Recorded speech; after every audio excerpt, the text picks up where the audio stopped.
Bueno, pues vamos a ceder la palabra a Gonzalo Lizardo. Voy a presentar al doctor Lizardo. Es un gusto para mí que nos acompañe. Gonzalo Lizardo es novelista, ensayista e investigador literario. Es doctor en letras por la Universidad de Guadalajara, en México, con una tesis sobre la poética narrativa de Salvador Elizondo. Gonzalo ha sido becario varias veces del Fondo Nacional para la Cultura y las Artes, que es, digamos, el fondo más destacado para los escritores, los artistas en México. Como narrador, ha publicado varios libros de cuento como Jaque Perpetuo, algunas novelas como Invocación a Eloísa y la más reciente Memorias de un Basilisco de 2020, que documenta la vida de un rebelde irlandés, Guillén Lombardo. Esta novela obtuvo en 2021 el Premio Nacional de Novela Histórica Ignacio Solares. Como ensayista, Gonzalo ha publicado El Grafópata o El Mal de la Escritura en el año 2020 y El Demonio de la Interpretación, Hermetismo, Literatura y Mito, de 2017, por el cual obtuvo el 14º Premio Internacional de Ensayo Siglo XX. Realizó también la edición del manuscrito Cristiano Desagravio y Retractaciones de Don Guillén Lombardo, un texto carcelario del siglo XVII conservado en el Archivo General de la Nación. En la actualidad, Gonzalo imparte un seminario sobre literatura hispanoamericana en la Universidad Autónoma de Zacatecas. Es miembro del Sistema Nacional de Investigadores de México y del Sistema Nacional de Creadores de Arte, que son dos aspiraciones a las que se alcanzan en México desde dos disciplinas, la disciplina académica y la disciplina de la escritura creativa. Gonzalo, te dejamos con la presentación. Yo voy a estar aquí acompañándote con la proyección del texto. Bueno, gracias por la presentación, es un placer, un enorme estar aquí acompañando.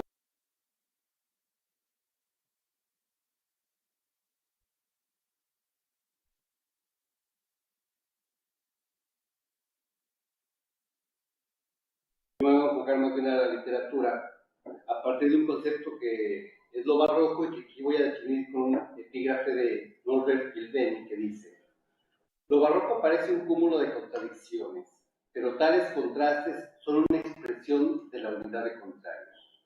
Las bodas de la luz y la penumbra, la vigilia y el sueño, y otras uniones de contrarios integran, según la mente creativa de aquel periodo, la estructura de la realidad. Es el epígrafe. En las últimas décadas se ha generalizado el concepto de literatura del norte para describir a la narrativa que se produce en esa zona de México y que gira en torno al narcotráfico. Esta visión es reduccionista porque convierte en tópico un fenómeno literario y cultural muy complejo. Y además que tiene un devenir histórico muy específico. En busca de una definición más justa propongo plantear el problema desde una perspectiva barroca, como la mediación o la correspondencia entre conceptos contradictorios. El norte mexicano es un umbral en perpetua crisis, una frontera tan difusa como feroz.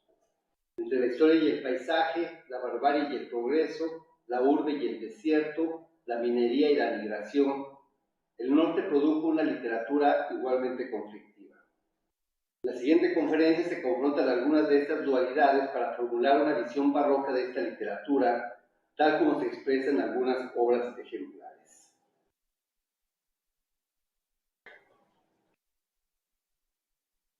El norte, ante todo, es la historia de un paisaje o un paisaje histórico. El territorio que hoy conocemos como México se conforma geográficamente por dos grandes áreas ecológicas y culturales separadas por el paralelo 42. Mesoamérica, la zona meridional, se caracteriza por su biodiversidad y sus pródigos recursos naturales que permitieron el desarrollo de las grandes civilizaciones como la tolteca, la azteca o la maya. En contraste a Iberoamérica, la zona septentrional se caracteriza por su escasa biodiversidad, por su clima semidesértico, más que desértico, y por las tribus nómadas que las poblaron antes de la conquista. Hordas de cazadores, recolectores, algunos de ellos caníbales, que los aztecas nunca pudieron conquistar y que los españoles pacificaron solo hasta finales del siglo XVI.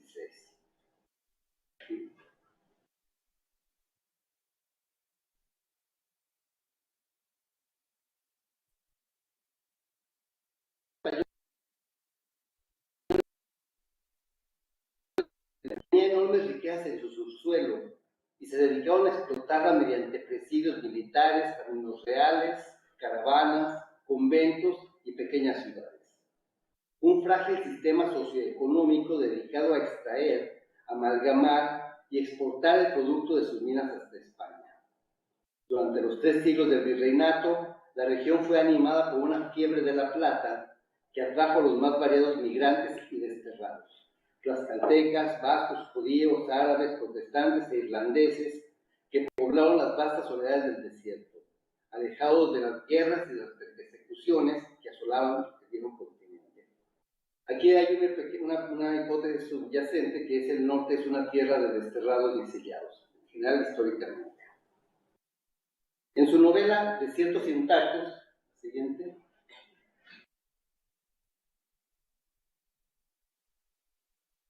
En su novela Desiertos intactos, el escritor zacatecano Severino Salazar dramatiza este conflicto histórico.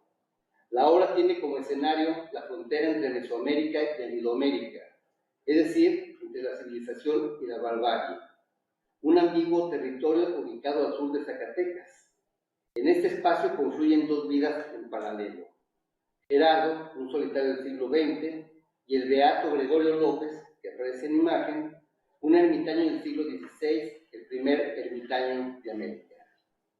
Los dos se enfrentan a un dilema semejante, un conflicto entre su mundo interior, contemplativo y ávido de libertad, frente al sistema dominante, un mundo católico que gobierna mediante el terror inquisitorial.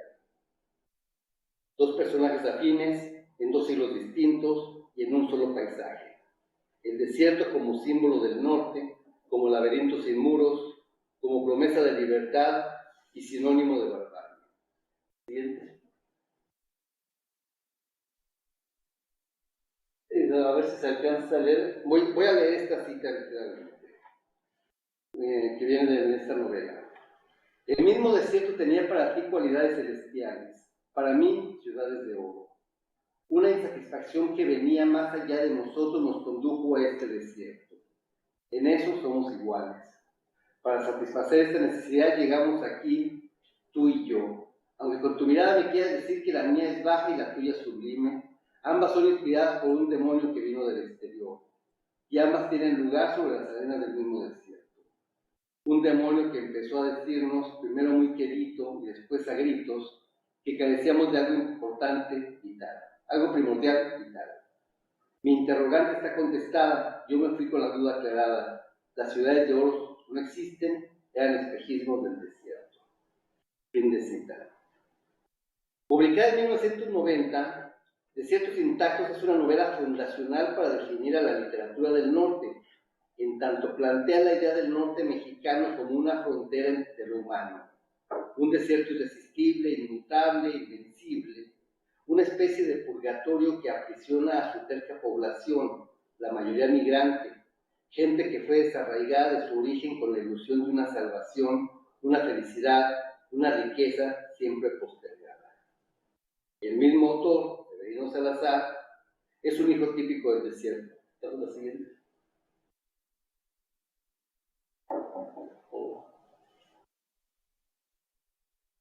El mismo autor, Severino Salazar, es un hijo típico del desierto, un hijo del norte, que tuvo que abandonar su pueblo para migrar a la capital del país, obtener su título y consumar su vocación literaria.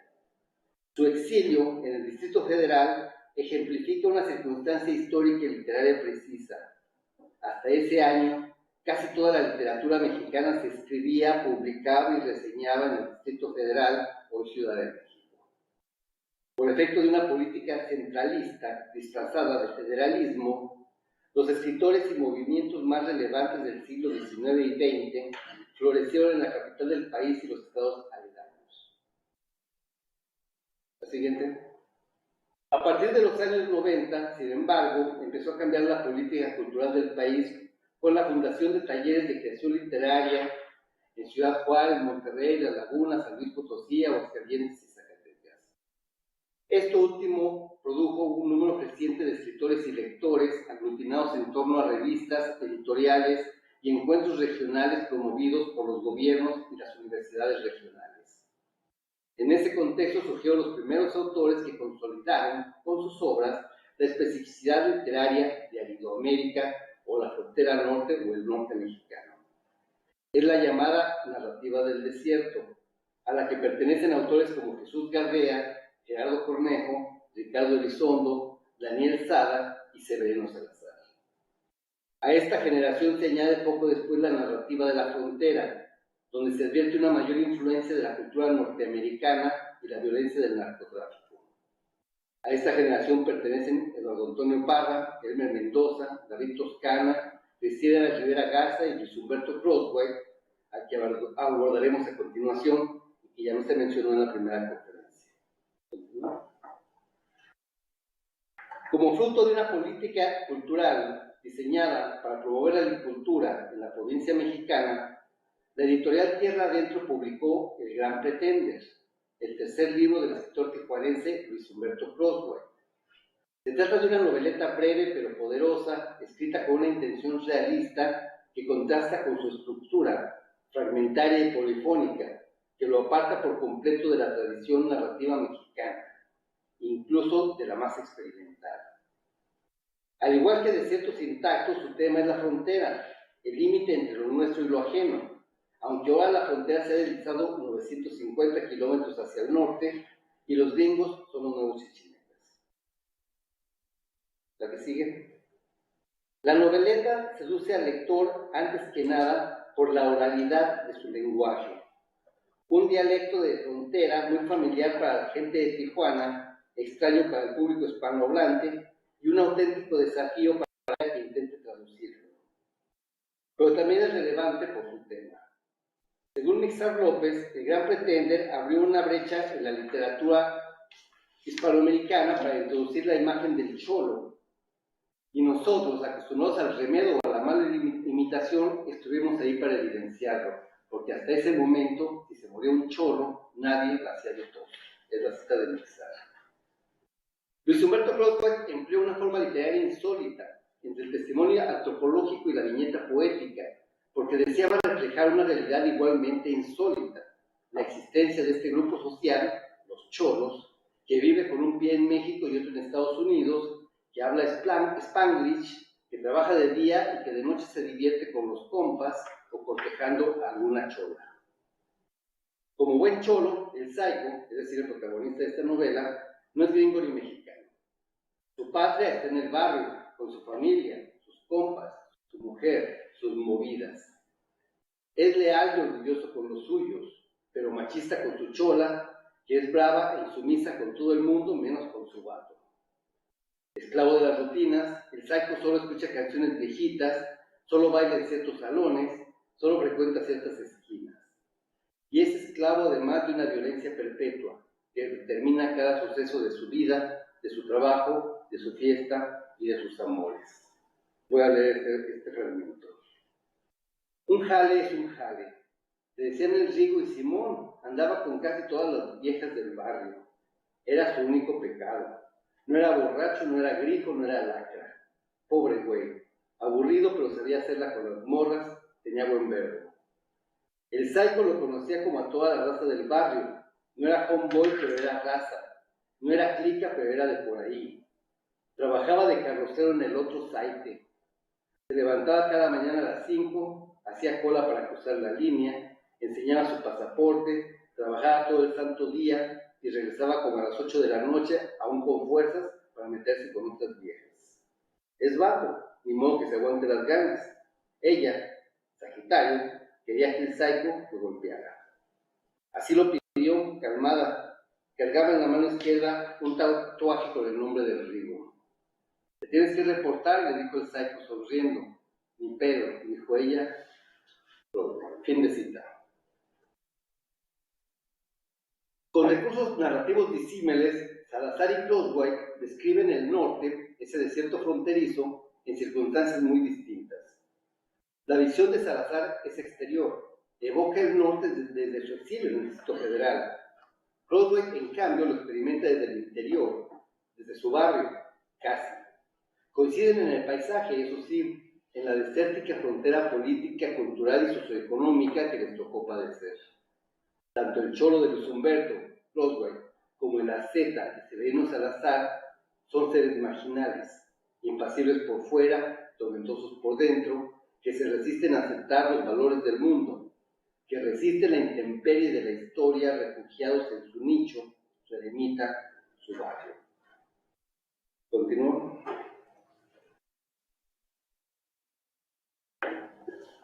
A partir de esa década, los años 90, las cosas cambiaron en la cultura mexicana, sobre todo desde que se formó el Fondo Nacional de la Cultura y las Artes, FONCA. Su creación obedeció a una propuesta muy concreta, firmada por intelectuales tan diversos como Octavio Paz, Elena Poniatowska, Juan José Arreola, Carlos Monsiváis, para formar un organismo que subsidiara las actividades que lo ameritaran, según el juicio de un comité de artistas renovado constantemente. A partir de ese momento empezó a descentralizarse realmente la literatura en México. Los creadores de los estados pudieron permanecer, escribir y publicar en sus lugares de origen, al tiempo que dialogaban y convivían con los creadores de otros estados. ¿Sí? Por su parte, el gobierno federal, en su afán de modernizar el país, implementó medidas que trastocaron el mundo editorial mexicano, como el Tratado de Libre Comercio de América del Norte, la privatización de la industria editorial gubernamental y la promulgación de la Ley de Fomento para la Lectura y el Libro. En lo literario, estas medidas ampliaron la oferta editorial y las corporaciones españolas empezaron a dominar el mercado mexicano al tiempo que abrían las puertas a los nuevos autores del país. El sinaloense Elmer Mendoza fue uno de los primeros novelistas en ser publicado por la editorial Tusquets. Su primera novela, Un asesino solitario, fue relevante en su momento porque recreaba un crimen político que había sacudido la opinión pública, el asesinato del candidato oficial a la presidencia de México.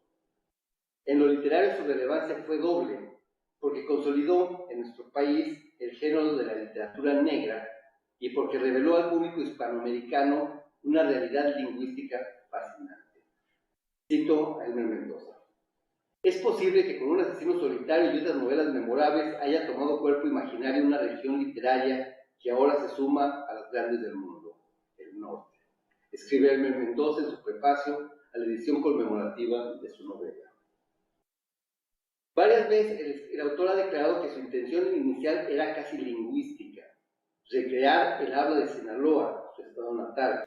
Desde las primeras líneas se evidencia que el verdadero protagonista de la novela es la palabra, el peculiar idiolecto del George, su protagonista, que lo individualiza por una parte y por la otra lo vincula con la cosmovisión popular de México. Esa mezcla de superstición, sentido común y frases hechas que caracteriza a lo popular. Una oralidad que al ponerse por escrito sorprendió a propios y extraños por la franqueza de su discurso y por las profundas heridas individuales o colectivas que expresa. Cito este fragmento. Con las que agarraron un chingo de cura era con mi mamá y las vecinas que luego vaticinaron que empezarían los chingadazos en el Cerro de la Chiva y en el Elefante. Uno está en el norte y otro en el sur de la ciudad. Que los mayos, los yaquis y los tarahumaras iban a levantar en armas y ahora sí, sálvese quien pueda. Órale, pensaba yo, que le entren los cabrones, que se armen con sus lanzas sin punta como los chiapanecos y se enfrenten a los roques de arriba y a los G3 de abajo. Que le entren para que sepan lo que...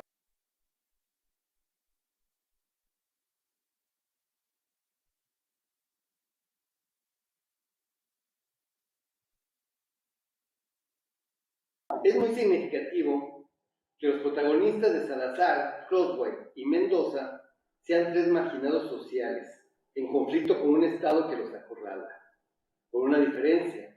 Mientras el ermitaño Gregorio puede escaparse al desierto para huir de la persecución inquisitorial, el Psycho y el George solo tienen una opción: asumir la violencia como un recurso para asegurar su soberanía. Detrás de esta premisa se vislumbra una hipótesis inquietante: que la semilla de la violencia no es genética ni psicológica, sino sociopolítica. Un fenómeno que las instituciones sociales fomentan en vez de combatir. En resumen, que padecemos en México un ilegalismo perpetuo, un Estado de Derecho que no sirve para imponer justicia, sino para consolidar su poder. Ante la violencia material que ejerce el Estado entre los individuos, sobre los individuos, la literatura opone una violencia textual, de índole barroca, para que la lengua deje de ser un instrumento de dominación y se vuelva un territorio de libertad. La siguiente.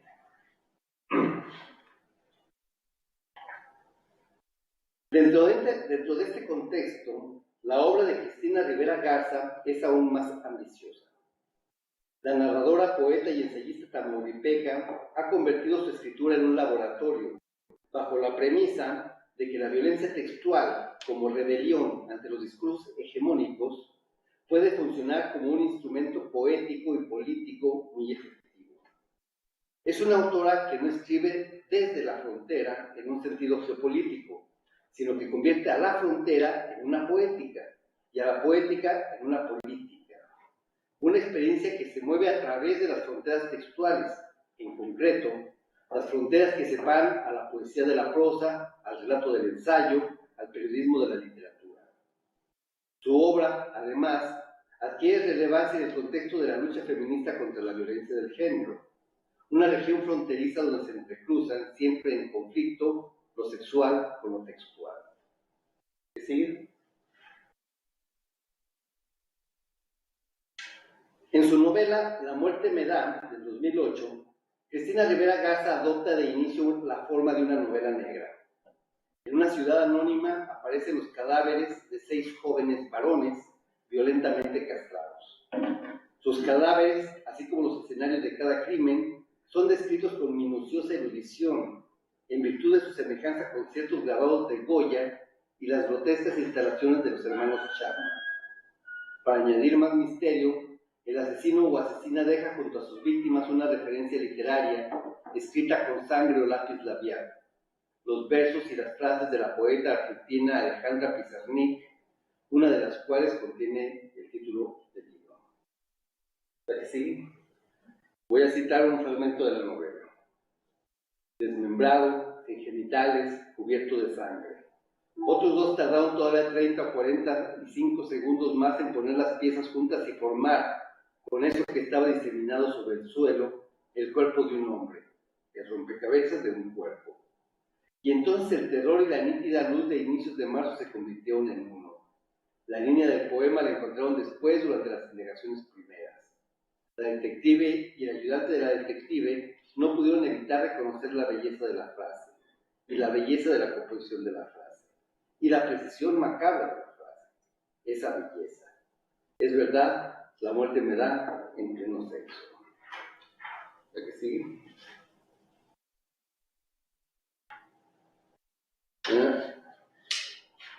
Este indicio apunta a suponer que es una mujer la victimaria y que por tanto se ha invertido, irónicamente, la realidad cotidiana que vive la frontera norte de México con sus incontables feminicidios. En La muerte me da, los varones son las víctimas, la detective es una mujer y todo indica que la victimaria también. La trama se enreda cuando las pistas involucran a una escritora real llamada Cristina Rivera Garza, que ha escrito un ensayo académico sobre las cosas de Alejandra Pizarnik, y a una escritora inexistente, Anne-Marie Bianco. La ficción policíaca se convierte en una metaficción sobre la escritura y en una autoficción que confunde, adrede, la literatura con la ficción y al autor con su lector. Una espiral que gira en torno a un horror muy específico, el miedo masculino a la castración. Según Elsa Leticia García, hay una referencia implícita de Rivera Garza a Hélène Cixous, que ya estamos viendo aquí, quien define lo masculino en función del miedo a la castración y lo femenino como la ausencia de ese miedo. ¿Sí? Como si quisiera trascender los límites ficcionales de la novela, Cristina Rivera Garza publicó poco antes, con el seudónimo de Anne-Marie Bianco, un volumen de poemas titulado La muerte me da, donde aparece la referencia a Pizarnik, que emplea el asesino o la asesina de la muerte me da. Pásale que sigue. Ese es un poema de este libro. Esto de morir frente a los ojos del público, esto, una manera de decir mi muerte que me da en pleno sexo, es verdad emblemáticamente. Una referencia, por supuesto, que Cristina Rivera Garza utiliza en su novela para asombrar aún más a sus lectores y a sus lectoras. En el prólogo, el editor Santiago Matías reseña que recibió este manuscrito de manera anónima, con una nota donde Anne-Marie Bianco pedía ser publicada en su sello editorial. Luego de leerlo, Matías conjetura que su autora eligió su seudónimo en homenaje a un poeta italiano, Bruno Bianco, que además era el seudónimo de un colectivo de poetas. Aunque nunca la conoció, pues la poeta no se presentó a la única cita que acordaron, el editor decidió correr el riesgo. Publicar a una autora sin rostro en un mundo donde el rostro se ha convertido en una especie de dictadura. O este otro, apostar por un texto, por un puro texto, por el texto, sin saber que contribuía con ello a una deliberada transgresión de las fronteras textuales y ficcionales, una auténtica irrupción de lo ficticio en lo real. Tierra de contrastes, el norte ha generado una literatura de oposiciones neobarrocas. En contraste con los experimentos hipertextuales y autoficticios de Cristina Rivera Garza, Eduardo Antonio Parra es un escritor casi naturalista, que impresiona por la dureza de su lenguaje, su discurso descarnado, su inclemencia psicológica. Al asumir el legado de la novela de la Revolución, Parra explora problemas muy actuales y muy dolorosos que aquejan su entorno geográfico, su tierra de adopción. En concreto, la violencia en el desierto mexicano y en su frontera con Estados Unidos, una violencia derivada de la migración ilegal y del narcotráfico. A contrapelo de sus contemporáneos, Parra no escribe poemas ni ensayos. Ha publicado un par de novelas, pero lo suyo es el cuento. Un género que practica con absoluta maestría y que le ha permitido construir, mosaico a mosaico, una panorámica narrativa del norte y sus habitantes, esos desterrados tan distintos a los demás mexicanos y al mismo tiempo tan arquetípicos. Aunque sean recurrentes algunas ciudades del país, como Tijuana o Ciudad Juárez, la mayoría de sus escenarios son anónimos y transcurren en un tiempo impreciso, casi mítico. Su cuentística es una especie de western que tiene como fondo no la fiebre del oro, sino la guerra del narco. Un tema que con el tiempo se ha vuelto un tópico literario, pero que Parra, en su momento, asumió por razones históricas. Así lo explica él. Como dice ahí, el narcotráfico se trata de una situación histórica, es decir, un contexto, no un tema que envuelve todo el país. No se trata entonces de una elección, sino de una realidad. Esta compleja realidad trasciende las fronteras geográficas, sociales y de género. Manifiesta una violencia de Estado que es incapaz de imponer injusticia, pero muy eficiente para imponer silencio. Al controlar los medios de comunicación, el Estado mexicano minimiza la violencia, oculta la inoperancia de la ley y fomenta la corrupción en todos sus niveles.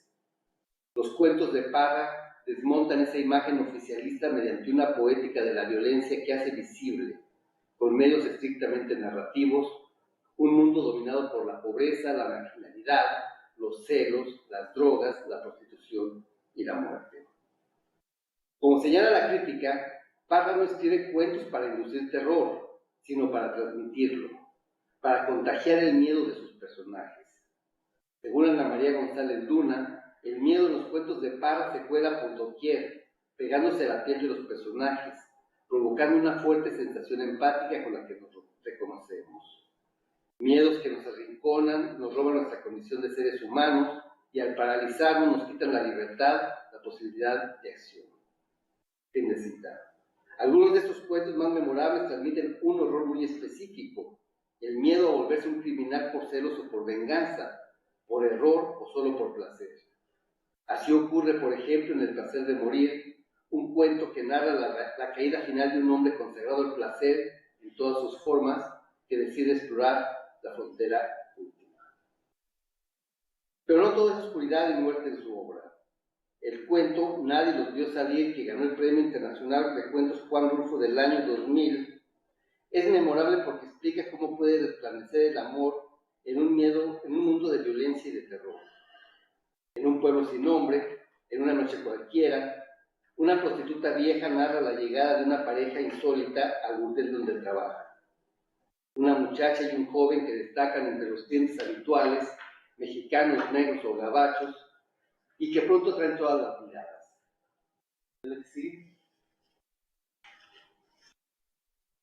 No creí que formaran pareja de novios o de casados, más bien parecían camaradas, amigos de juego. Pero al mirarlos con cuidado era fácil notar la complicidad entre los dos, como si hicieran una travesura. Por su belleza y su elegancia, por su habilidad para beber, por su manera de disfrutar la música, la pareja enciende poco a poco el deseo en toda la audiencia, que enloquece de lujuria cuando el joven le hace el vestido a la muchacha y se empiezan a amar frente a todos y todas. El final es doblemente maravilloso, por la maravilla que provoca y por la maravilla que describe. Si la violencia genera violencia, el amor debe generar más amor, o al menos eso parece creer el autor cuando describe la orgía final, cuando todos y todas se entregan al amor y la narradora recupera una felicidad que había olvidado y la reconcilia con la vida. Cito: a esas horas de la madrugada, cuando ya mero amanecía, mi antiguo amante volvió a comportarse como un jovencito, me llenó de besos, de cariño, de cama, de amor. Esos minutos que alargamos como si fueran los últimos, nos convencieron a los dos de que ya nada nos faltaba, de que ahora sí podíamos morir tranquilos.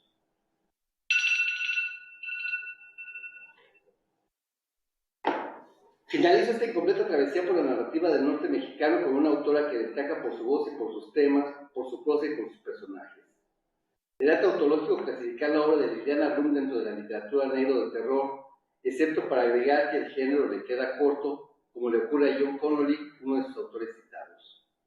No es fácil abrir sus libros sabiendo que en cada página nos aguarda una artera dosis de homicidios, tortura y estupro, pero en la tentación se esconde la recompensa, ya que esa crueldad literaria se respalda siempre en un don, en una implacable lucidez para observar el alma humana, para transcribir sus pasiones, sus abismos, sus debilidades.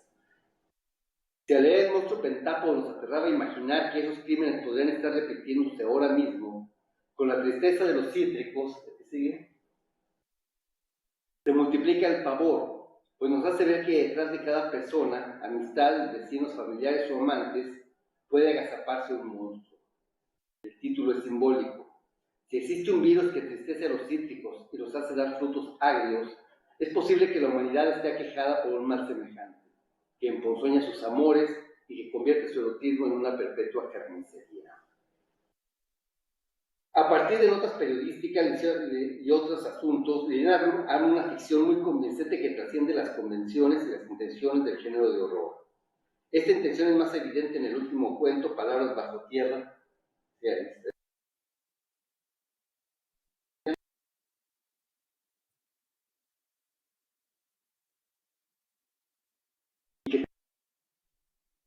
el miedo y los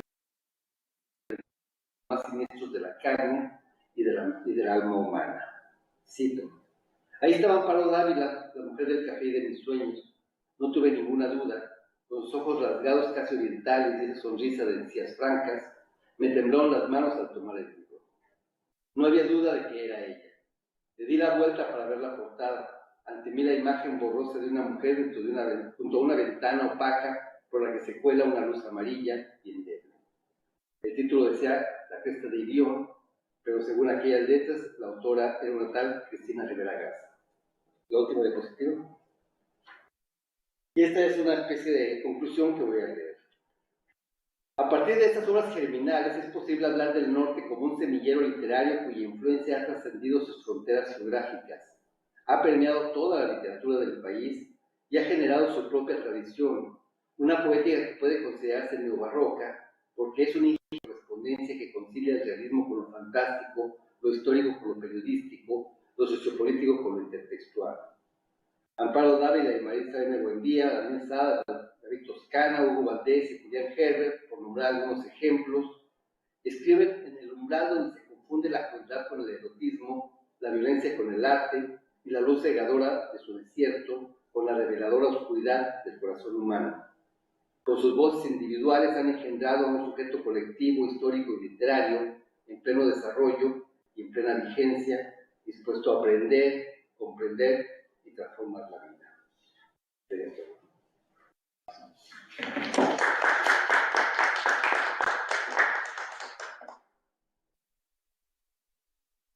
Muchas gracias, Gonzalo.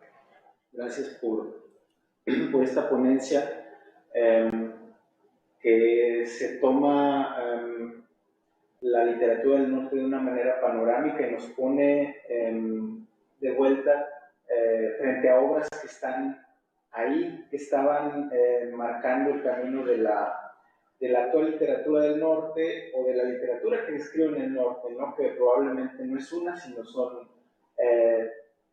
muchas, ¿no?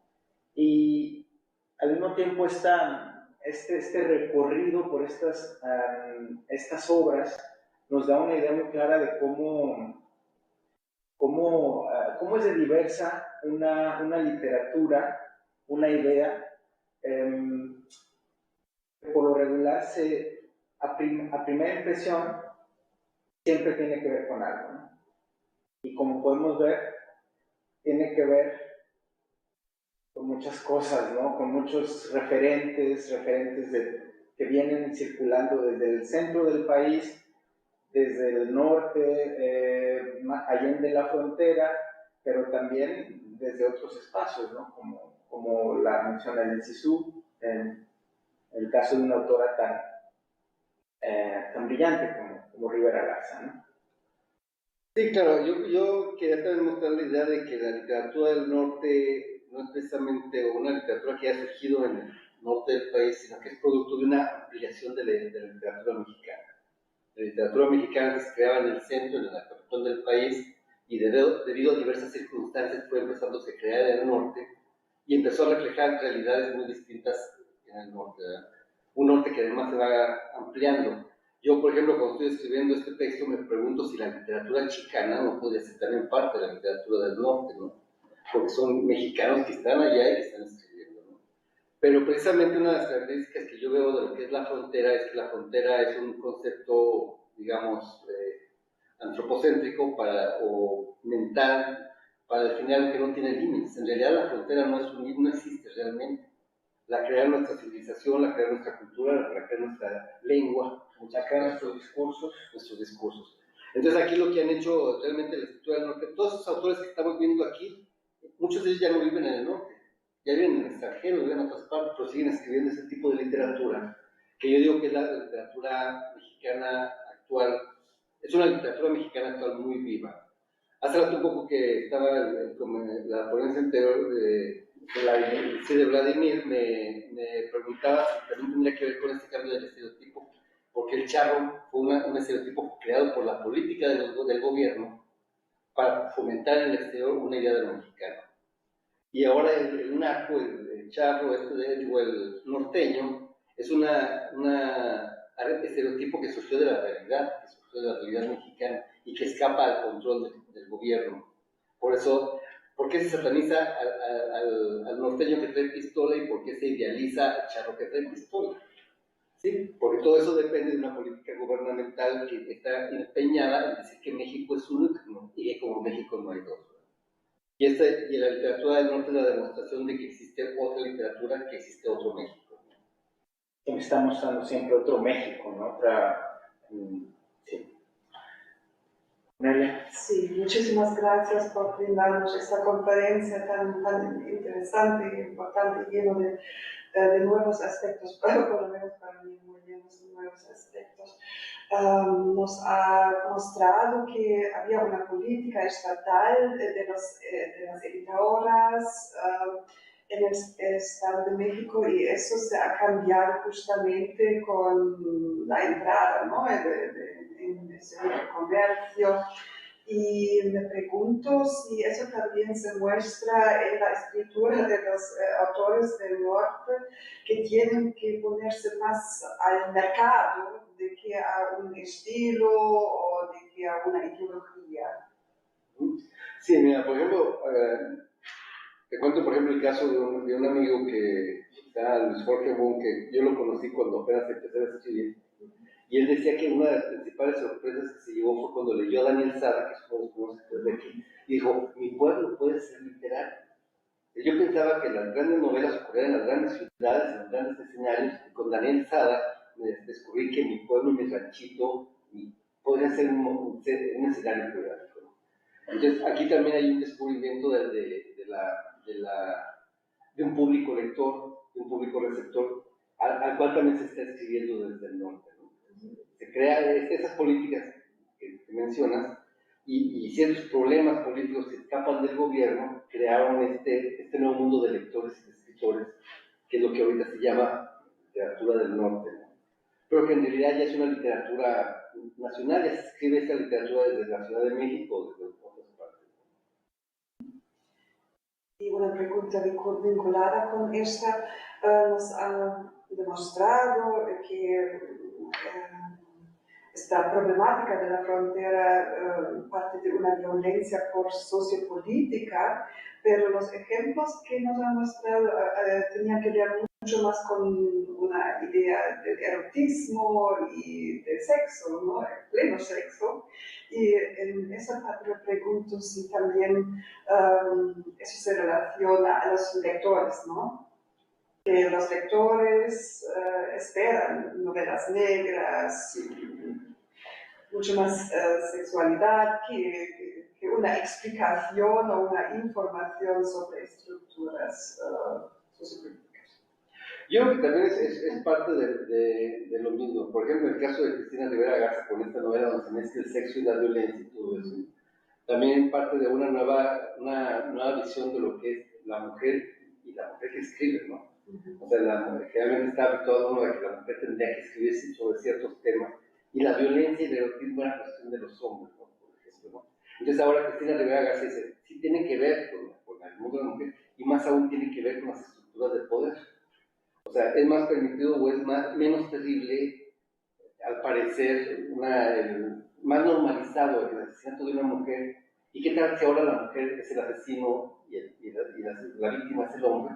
Y eso es un terror adicional que se produce con esto. Pero además yo creo que también toda explosión de la violencia en México también ha provocado también una violencia que también es sexual, ¿no?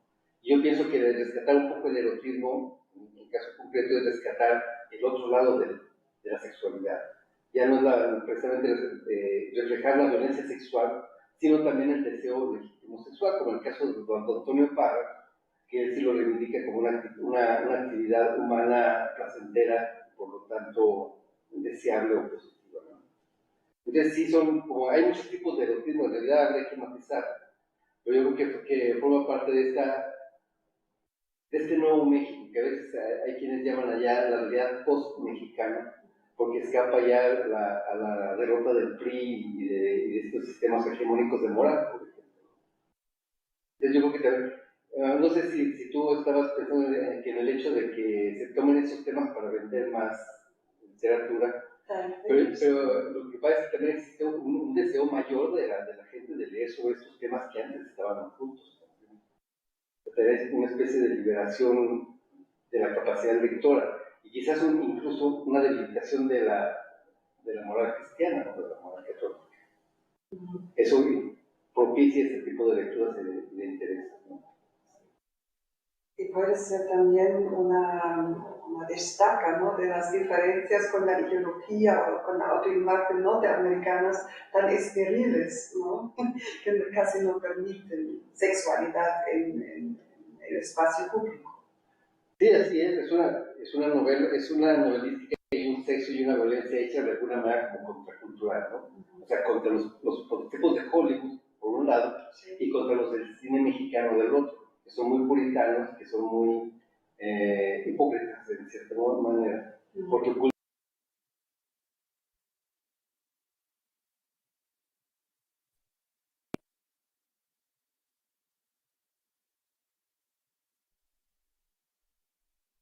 ¿Alguna pregunta en quienes nos acompañan aquí, por favor? Preguntaría si hablamos siempre de literatura del norte, si también existe una literatura del sur, que se podría decir que se centra solamente en el sur de México, y si hay temas muy diferentes, por ejemplo, que son importantes para la gente que vive ahí. Sí, bueno, en realidad la literatura del norte, su opuesto es la literatura, que es la literatura oficial que está en la Ciudad de México, en Jalisco, donde viene la novela de la Revolución, etc. Digamos que la literatura del sur tiene otro tipo de problemática que tiene que ver más con el rescate de las lenguas originarias, de las lenguas indígenas, ¿no? Hay quienes dicen, como de una manera simplista, que en el norte se escribe novela y en el sur se escribe más poesía. Entonces, es una característica un poco reduccionista, pero sí, en cierta manera, sí es una notoria. Si pensamos en escritores del sur, vienen a la mente más poetas que narradores. Pero también resulta que a nivel internacional es más visible, por alguna razón, el naco del norte que el indígena del sur, ¿no? Pero sí, también ahí sí ha cambiado la literatura en México. Leyendo la tesis de Daniel, por ejemplo, si nos damos cuenta que hay todo un movimiento para tratar de rescatar esa identidad que ha sido sometida también por el gobierno mexicano, así como el norte, pero esta tiende más hacia la represión o la silenciación de las lenguas originarias, ¿no? Yo pienso que pero sí, obviamente también hay escritores en el sur, también hay escritores en Campeche, en Yucatán, todo eso, pero incluso me atrevería a decir que ahorita todos los escritores de México escriben literatura del norte, o sea, los novelistas, pues. O sea, porque la problemática que antes era exclusivamente del norte, ahora ya es de todo el país, ¿no? Pero sí, yo creo que sería una de las diferencias, ¿no?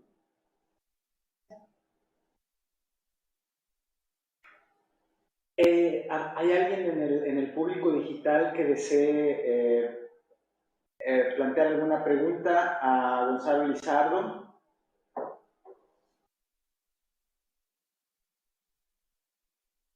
No, parece que no tenemos... Vladimir está... Vladimir, perfecto, te escuchamos. Tu micrófono... Ya está, ¿no? Como que cayó ahí un desfase un poco. No, felicitar al doctor por su propuesta, por su ponencia. Y ahora sí como que también para continuar esta problematización, ¿no? ¿Cuáles diferencias te has topado, por decirlo así, con el espacio ya crítico, ¿no? Que se genera precisamente entre los que hacemos una crítica ya un poco más localizada del norte con la crítica que viene al centro? ¿Cuál es la diferencia? ¿Cuáles son los puntos centrales que has detectado, no? Porque, por un ejemplo, ¿no?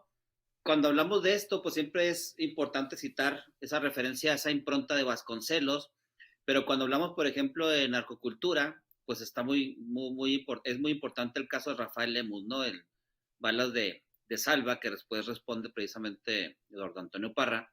Entonces, más o menos, esos polos, ¿no? ¿Cómo los visibilizas tú? ¿Cómo los tratas incluso, no? Bueno, yo he advertido que hay una diferencia que también como que tiene una explicación histórica y digamos que antes la crítica centralizada que se ejercía de revistas como Vuelta o Plural o estos espacios de crítica era una crítica muy valorativa que casi siempre tendía a analizar una obra para determinar si era buena o mala o qué tan buena o qué tan mala, y que tenía, yo pienso que por lo tanto, una especie de voluntad hegemónica, ¿no? de establecer una especie de canon. Y yo pienso que la crítica actual, y sobre todo de provincia y del norte, es una crítica más enfocada hacia el rescate de ciertas voces, de ciertas realidades, de una manera menos valorativa y más interpretativa. Yo pienso que ya la crítica, podemos hablar de una crítica del norte, es una crítica que busca más interpretar, o sea, saber qué dice o qué quiere decir el autor, qué realidad quiere expresar, a quién está tratando de dirigirse, Y se está olvidando poco a poco, se está pasando a un segundo plano esta crítica tan, en cierta manera, inquisitorial que se ejercía desde el centro, que solamente, que no valoraba lo que quería decir el autor, simplemente valoraba una supuesta calidad literaria. O sea que este surgimiento del norte también ha producido una renovación de la crítica y una revalorización del quehacer literario más allá de los valores que se tienen en Occidente y que se tienen en el centro del país. Esa sería como mi percepción en este momento, pero ciertamente sería una pregunta interesante. Ayer platicábamos, Daniel y yo, de que era necesario hacer una historia también de la crítica, ¿no? Una genealogía de la crítica literaria en México para ver cómo va cambiando la forma en que recibimos las obras literarias. No sé si respondí o si estás de acuerdo con mi opinión. No, muy bien, muchas gracias. Sí, creo que es muy importante ya comenzar a hacer así como que también un corpus, ¿no? De esos parámetros como visitamos precisamente el norte o como visitamos la literatura en sí ya realizada en general en el país, desde el norte y desde el sur, desde el centro, ¿no? Que a veces es riesgoso, ¿por qué? Porque tal vez uno puede dar la impresión, ¿no? Ahora sí como de cierto chauvinismo localista, pero pues no, yo creo que la importancia, por ejemplo, de estos eventos, volviendo a Nelia, a Daniel, por la invitación, son muy importantes porque tenemos que generar herramientas cada vez más precisas y mucho más amplias, ¿no? Para aproximarnos a todos los fenómenos en general. Por ejemplo, para concluir rápidamente, ¿no? Tenemos ahora este fenómeno de la migración, ¿no? Que convierte precisamente todo México, desde Centroamérica, precisamente, en un fenómeno muy complejo porque une de una u otra forma la frontera, ¿no? Es decir, ya la migración de los hermanos, las hermanas de Centroamérica o del Caribe vuelve precisamente a la frontera como un espacio muy amplio y que no se limita al norte de México exactamente, ¿no? Es decir, hay un imaginario construido ya con la necesidad de migrar al norte, a los Estados Unidos o incluso a Canadá, pero que está trazada o que está marcando todo el país, ¿no? Es decir, tenemos ya poesía realizada desde el sur, precisamente de México, ¿no? Que tiene como tema fundamental la migración, cuando antes, pues precisamente era como pensar en migración nada más que nada las comunidades norteñas, ¿no? Entonces, eso también vuelve muy interesante la idea fluctuante de frontera, ¿no? Que tanto les interesa también en este proyecto que inicia Cornelia, ¿no? Gracias. Gracias a ti por la pregunta. Gracias, Vladimir. Cornelia. Tal vez, sí, en continuación de estas preguntas sobre norte y sur, tal vez una pregunta un poco inocente. ¿Cómo están vistos los autores del centro como fuentes y escriben novelas sobre esta frontera, como la frontera de cristal? No son novelas de 94. Están tomado en serio, están listos como si el centro otra vez nos quiere hablar de nuestras temáticas. Yo solo noto una no recepción y tal vez eso es lo más cordial que se hace con esto, ¿no? Con la literatura del centro. Sí, con Carlos Fuentes, por ejemplo, ¿no? Si escribe La frontera de cristal, esta novela que ya tiene una visión o un público en mente que está en Estados Unidos, ¿no? Ya estaba en este momento de escribirlo, estaba pensando en traducirlo a inglés, ¿no? Sí, como todas las categorías siempre son flexibles o de alguna manera tienen muchas excepciones, ¿verdad? Yo creo que, por ejemplo, si hablamos de la literatura de la frontera, hay novelas escritas en la Ciudad de México que hablan sobre el problema de la frontera. O, por ejemplo, ahorita hablamos de don Antonio Parra, que es un escritor que vive en el norte, que habla del norte, pero también tiene cuentos en la Ciudad de México. Yo por eso ahorita, de hecho, una de las cosas que quisiera trabajar es el hecho de cómo esta literatura del norte ya no es una categoría muy útil para la crítica literaria, porque ya define un fenómeno demasiado complejo y con demasiadas excepciones, ¿no? Yo creo que ya habría que buscar otro tipo de categoría. El caso de Carlos Fuentes, yo pienso que esa parte, porque es un autor que quizás en este momento crítico ha sido un poco desvalorizado. Ya no se lee menos y sus opiniones sobre México de alguna manera han envejecido, ¿no? Sería mi percepción. Bien. ¿Alguna otra pregunta? ¿No? Bueno, pues de esta forma concluimos nuestro mini taller, mini coloquio de esta tarde. Les agradecemos haber estado con nosotros, tanto a ustedes que están aquí en el aula como a quienes nos acompañan en el formato digital. Roxana no pudo acompañarnos hasta esta hora, pero igual me pidió externarles un saludo a todos y agradecerles nuevamente a Gonzalo, a Vladimir, a Cornelia por organizar, facilitar este espacio de intercambio entre todos nosotros y por la voluntad de comenzar a trabajar con estos temas, a retomar estos temas en este espacio. Muchas gracias. Hasta luego. Hasta luego. Gracias. Muchas gracias por la invitación. Un honor compartir. Muy bien.